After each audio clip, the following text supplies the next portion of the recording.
नमस्कार विद्यार्थियों, वंदेवाणी हिंदी साहित्य चैनल में आप सभी का स्वागत है। हमारे टॉपिक चल रहा था स्वर संधि, जिसमें हम दीर्घ स्वर संधि को पढ़ रहे थे और हमने कल की क्लास में दीर्घ स्वर संधि के बारे में बता दिया था कि दीर्घ स्वर संधि कहते कैसे हैं और ये जो है कैसे बनती है, इसका दीर्घीकरण किस प्रकार होता है। हमने एक संस्कृत का सूत्र भी बताया, अपसवर्ण दीर्घ, उसके बारे में भी हमने चर्चा की थी।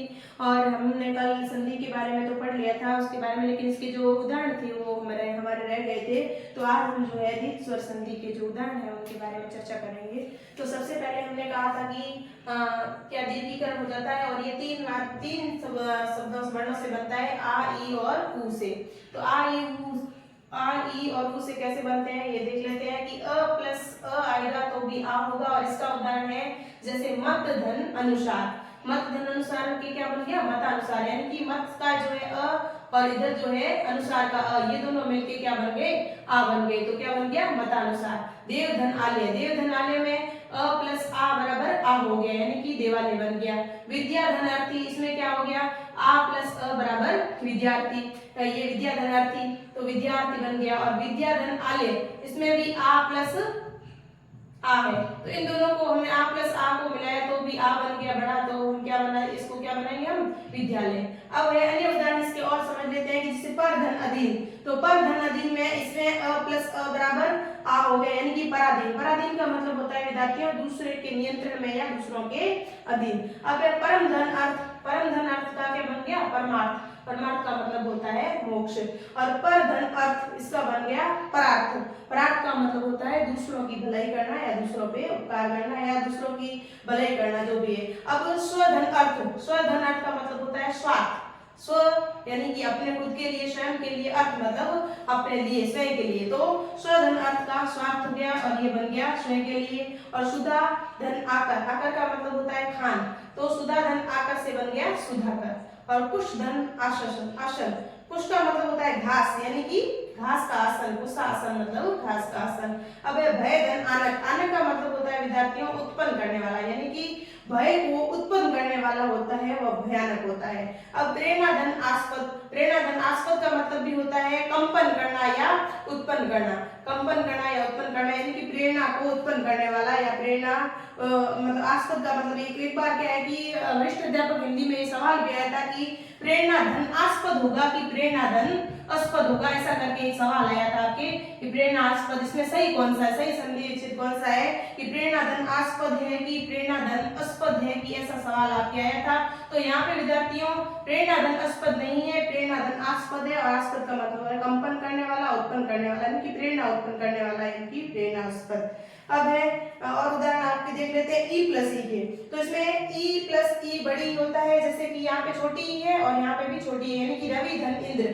तो इसको हम तोड़ेंगे तो कैसे तोड़ेंगे कि र प्लस व, इसमें हलंत लगा दिया, ई यहाँ से हटा दिया हमने, तो यहाँ पे ई प्लस ई, इन दोनों को ई प्लस ई को मिलाया तो यहाँ पे बड़ी ई हो गया और ये प्लस इंद्र, तो ये क्या बन गया, रविंद्र।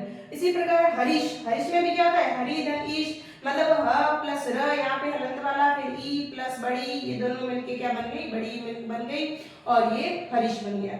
मही धन ईश, यहाँ पे भी इसी प्रकार हमने वर्णों को तोड़ा है और उसके बाद में जो है मही धन ईश, यानी कि महिष।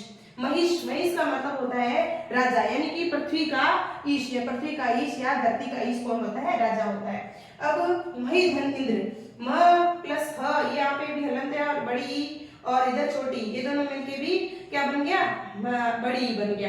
तो इन दोनों को भी हम मिलाएंगे तो भी बड़ी बनेगा और ये बन गया हमारे शब्द कौन सा बन गया, महेंद्र।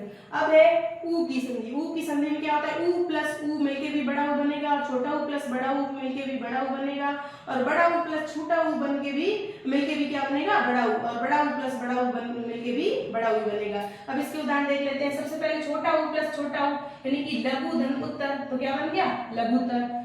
अब ऊ प्लस बड़ा ऊ, इसकी संधि देख लेते हैं। जैसे लघु धन ऊर्मी, लघु धन ऊर्मी तो क्या बन गया, लघुर्मी। और ऊ प्लस ऊ, ऊ प्लस ऊ यानी कि बड़ा ऊ प्लस छोटा ऊ मिलेगा तो भी क्या बन जाएगा, बड़ा ऊ। तो यहाँ पे चमू धन उत्साह, तो क्या बन गया, चमुत्साह। और यहाँ पे वधु धन उत्सव, तो क्या बन गया, वधुत्सव। और ये क्या है, ऊ प्लस बड़ा ऊ, यानी कि बड़ा ऊ प्लस बड़ा ऊ, बड़ा ऊ प्लस बड़ा ऊ भी क्या बन जाएगा, बड़ा ऊ ही बनेगा, यानी कि सरयू धन ऊर्मी बराबर सरयूमी, सरयूर्मी। और इधर वधु धन ऊर्जा, तो क्या बन जाएगा, वधु ऊर्जा। भू धन ऊर्जा, यानी कि क्या बन जाए इसका भूजा। एक विद्यार्थियों आप ध्यान रखना कि स्त्रीलिंग शब्द जब भी आप लिखते हो तो उसमें बड़ा ऊ की मात्रा या बड़ी ई की मात्रा ही लगेगी, क्योंकि स्त्रीलिंग शब्द हमेशा बड़ा होता है, क्योंकि स्त्री हमेशा बड़ी होती है। माता में भी आप देख लो, उसमें भी क्या होता है, आ की मात्रा लगी होती है, ये माता।